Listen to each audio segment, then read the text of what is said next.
ನಮಸ್ಕಾರ. ಉತ್ತರ ಕರ್ನಾಟಕ ನ್ಯೂಸ್ನ ಡಿಜಿಟಲ್ಗೆ ಸ್ವಾಗತ. ನಾನು ಹನುಮಂತೇಶ್. ಇಂದಿನ ಈ ಡಿಜಿಟಲ್ ಯುಗದಲ್ಲಿ ಯಾವುದಾದ್ರೂ ಅನುಮಾನ ಪ್ರಶ್ನೆ ಬಂದರೆ ಸಾಕು, ನಾವು ಡೈರೆಕ್ಟ್ ಆಗಿ ಸೀದಾ ನಮ್ಮ ಫೋನ್ ತಗೊಂಡು ಗೂಗಲ್ ಅಥವಾ ChatGPT ಈ ಥರದ ಬೇರೆ ಬೇರೆ AI ಸಾಧನಗಳತ್ತ ಮುಖ ಮಾಡುವ ಅಭ್ಯಾಸ ಹೆಚ್ಚಾಗಿದೆ. ಮಾಹಿತಿ ಕ್ಷಣಾರ್ಧದಲ್ಲಿ ಸಿಗುವ ಈ ಸೌಲಭ್ಯ ಜನರ ದಿನನಿತ್ಯದ ಜೀವನವನ್ನು ಸುಲಭಗೊಳಿಸುವುದರ ಜೊತೆ ತಂತ್ರಜ್ಞಾನದ ಮೇಲಿನ ಅವಲಂಬನೆಯನ್ನು ಕೂಡ ಹೆಚ್ಚಿಸಿದೆ. ಜಾಬು, ಹೋಟೆಲು, ಸಲಹೆ, ಸಹಾಯ, ಸೌಂದರ್ಯ, ಆರೋಗ್ಯ ಹೀಗೆ ಹತ್ತಾರು ವಿಷಯಗಳ ಬಗ್ಗೆ ಉತ್ತರ ಹುಡುಕಾಟ ಹೆಚ್ಚಾಗಿ ಈಗ ಫೋನ್ನಲ್ಲಿ ಆಗ್ತಾ ಇದೆ. ಅದರಲ್ಲಿ ಕೂಡ ಈ ChatGPT ಬಂದ ಮೇಲೆ ಒಂದು ಸೆಕೆಂಡ್ ಕೂಡ ನಾವು ತಲೆ ಉಪಯೋಗಿಸದೆ ನೇರವಾಗಿ ನಮ್ಮ ಪ್ರಶ್ನೆಯನ್ನು ChatGPTಗೆ ಹಾಕಿ ಉತ್ತರವನ್ನು ಕಂಡುಕೊಳ್ತೇವೆ. ಈ ಸಾಧನಗಳು ಭಾವನಾತ್ಮಕ ಬೆಂಬಲಕ್ಕಾಗಿ AI ಹೊಸ ಟ್ರೆಂಡ್ ಕೂಡ ಸೃಷ್ಟಿಯಾಗಿದೆ. ಈ ChatGPT, ಜೆಮಿನಿ ಅಂತ ಈ ಸಾಧನಗಳು ಈಗ ಕೇವಲ ಮಾಹಿತಿ ಪಡೆಯುವ ಉಪಕರಣಗಳಲ್ಲ, ಬದಲಾಗಿ ಭಾವನಾತ್ಮಕ ಬೆಂಬಲಕ್ಕಾಗಿ ಬಳಸಲಾಗುತ್ತಿರುವ ಹೊಸ ಮಾರ್ಗಗಳಾಗಿ ಬಿಟ್ಟಿವೆ. ಇಂದಿನ ವೇಗದ ಜೀವನ ಶೈಲಿ, ಒತ್ತಡಭರಿತ ಪರಿಸ್ಥಿತಿಗಳ ನಡುವೆ ಜನರು ಭಾವನಾತ್ಮಕ ಬೆಂಬಲಕ್ಕಾಗಿ ಹೊಸ ಮಾರ್ಗಗಳನ್ನು ಹುಡುಕುತ್ತಿದ್ದಾರೆ. ಈ ಹಿನ್ನೆಲೆ ChatGPT, ಗೂಗಲ್ ಜೆಮಿನಿ ಅಂತ ಮುಂತಾದ ಕೃತಕ ಬುದ್ಧಿಮತ್ತೆ ಸಾಧನಗಳು ಕೇವಲ ಮಾಹಿತಿಗಾಗಿ ಮಾತ್ರವಲ್ಲ, ಮನಸ್ಸಿಗೆ ಧೈರ್ಯ ನೀಡುವ ಸಹಾಯಕಗಳಾಗಿ ಹೊರಹೊಮ್ಮುತ್ತಿವೆ. ಸ್ನೇಹಿತನಂತೆ ಮಾತನಾಡುವ, ತಕ್ಷಣ ಪ್ರತಿಕ್ರಿಯಿಸುವ ಈ ತಂತ್ರಜ್ಞಾನವು ಇದೀಗ ಭಾವನಾತ್ಮಕವಾಗಿ ಬೆಂಬಲದ ಹೊಸ ಪ್ರವೃತ್ತಿಯಾಗಿ ಬೆಳೀತಾ ಇದೆ. ಇತ್ತೀಚಿನ ಅಧ್ಯಯನಗಳು, ವಿಶೇಷವಾಗಿ ಹಾರ್ವರ್ಡ್ ಬಿಸ್ನೆಸ್ ರಿವ್ಯೂ ವರದಿ, ಜನರು AI ಬಳಕೆಯ ರೀತಿಯಲ್ಲಿ ದೊಡ್ಡ ಬದಲಾವಣೆ ಕಂಡು ಬಂದಿದೆ ಅಂತ ಸೂಚಿಸುತ್ತದೆ ಅಂತ ತಿಳಿಸಿದ್ದಾರೆ. ಮೊದಲು ಐಡಿಯಾ ಉತ್ಪಾದನೆ ಅಥವಾ ಉತ್ಪಾದಕತೆಗಾಗಿ ಬಳಸಲಾಗ್ತಿರುವ AI ಈಗ ಭಾವನಾತ್ಮಕ ಬೆಂಬಲ ಮತ್ತು ಆತ್ಮ ಪರಿಶೀಲನೆ ಮತ್ತು ಚೆನ್ನಾಗಿ ಥೆರಪಿಯಾಗಿ ಬಳಕೆ ಆಗ್ತಾ ಇದೆ. ಆರ್ಥಿಕ ಒತ್ತಡ, ಏಕಾಂತ ಮತ್ತು ಅನಿಶ್ಚಿತತೆಯ ನಡುವೆ ಜನರು ತಮ್ಮ ಸಮಸ್ಯೆಗಳನ್ನು ನಿರ್ಭಯವಾಗಿ ಹಂಚಿಕೊಳ್ಳಲು AI ಸುರಕ್ಷಿತ ಸ್ಥಳವಾಗಿ ಕಾಣ್ತಾ ಇದ್ದಾರೆ. ಕೆಲವರಿಗೆ ಮನಸ್ಸು ಸರಿ ಇಲ್ಲದಿದ್ದಾಗ ಮೊದಲು ನೆನಪಾಗುವುದೇ AI ಆಗಿಬಿಟ್ಟಿದೆ.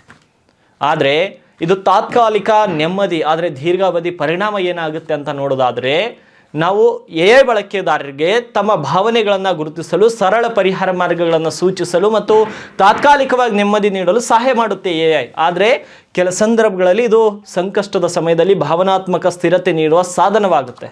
ಆದರೆ ಮನೋಚಿಕಿತ್ಸಕಿ ಆಶಾ ಮೆಹರ್ ಅವರ ಪ್ರಕಾರ AI ಬಳಸುವ ವಿಧಾನವು ಕೆಲವೊಮ್ಮೆ ಬಳಕೆದಾರರ ನಂಬಿಕೆಗಳನ್ನು ಪ್ರಶ್ನಿಸುವ ಬದಲು ಅವುಗಳನ್ನು ಮತ್ತಷ್ಟು ಬಲಪಡಿಸುತ್ತದೆ.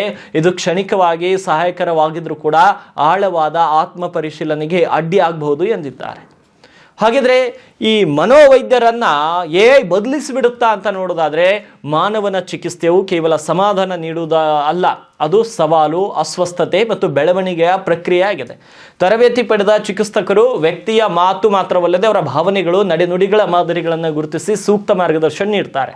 ಇದಕ್ಕೆ ವಿರುದ್ಧವಾಗಿ AI ಬಹುಮಟ್ಟಿಗೆ ಬಳಕೆದಾರರ ಮಾತುಗಳಿಗೆ ಅನುಗುಣವಾಗಿ ಪ್ರತಿಕ್ರಿಯಿಸುತ್ತದೆ. ಇದು ತಾತ್ಕಾಲಿಕವಾಗಿ ಧೈರ್ಯ ನೀಡಿದರೂ ಕೂಡ ನಿಜವಾದ ಸಮಸ್ಯೆಗಳ ಮೂಲವನ್ನು ಎದುರಿಸಲು ಸಹಾಯ ಮಾಡುವುದಿಲ್ಲ ಅನ್ನೋದು ತಜ್ಞರ ಅಭಿಪ್ರಾಯ. ಎಲ್ಲದಕ್ಕೂ AI ಬಳಿಯೇ ಉತ್ತರ ಕೇಳುತ್ತಾ ಅದರ ಮೇಲೆ ಅತಿಯಾಗಿ ಅವಲಂಬಿತರಾದರೆ ಇದು ಹೊಸ ಸಮಸ್ಯೆಗಳನ್ನು ಉಂಟು ಮಾಡಬಹುದು.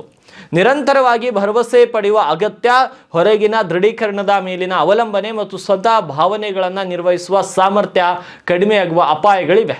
ಇದರಿಂದ ಆತಂಕ ಕಡಿಮೆಯಾಗುವ ಬದಲು ಹೆಚ್ಚಾಗಬಹುದು. ಕೆಲವು ಅಧ್ಯಯನಗಳು ಚಾಟ್ ಬಾಟ್ಗಳ ಹೆಚ್ಚಿದ ಬಳಕೆ ಮತ್ತು ಖಿನ್ನತೆಯ ಲಕ್ಷಣಗಳ ನಡುವೆ ಸಂಬಂಧವಿರಬಹುದು ಅಂತ ಸೂಚಿಸುತ್ತದೆ. ಹಾಗಿದ್ರ ಮೇಲೆ AI ಯಾವಾಗಲೂ ನಿಖರ ಮಾಹಿತಿ ನೀಡುತ್ತದೆ ಎಂಬುದಿಲ್ಲ. ವಿಶೇಷವಾಗಿ ಮಾನಸಿಕ ಆರೋಗ್ಯದಂಥ ಸೂಕ್ಷ್ಮ ವಿಷಯಗಳಲ್ಲಿ ತಪ್ಪಾದ ಮತ್ತು ಅಪೂರ್ಣ ಸಲಹೆಗಳನ್ನು ಸಮಸ್ಯೆಯನ್ನು ಮತ್ತಷ್ಟು ಗಂಭೀರಗೊಳಿಸಬಹುದು. ಪರವಾನಗಿ ಪಡೆದ ವೃತ್ತಿಪರರಂತೆ AIಗೆ ನೈತಿಕ ನಿಯಮಗಳು ಅಥವಾ ತುರ್ತು ಪರಿಸ್ಥಿತಿಯಲ್ಲಿ ಮಧ್ಯಪ್ರವೇಶಿಸುವ ಸಾಮರ್ಥ್ಯ ಇಲ್ಲ. ಅದರಿಂದ ಗಂಭೀರ ಸಮಸ್ಯೆಗಳ ಸಂದರ್ಭದಲ್ಲಿ AI ನಂಬುವುದು ಅಪಾಯಕಾರಿ ಆಗ್ಬೋದು.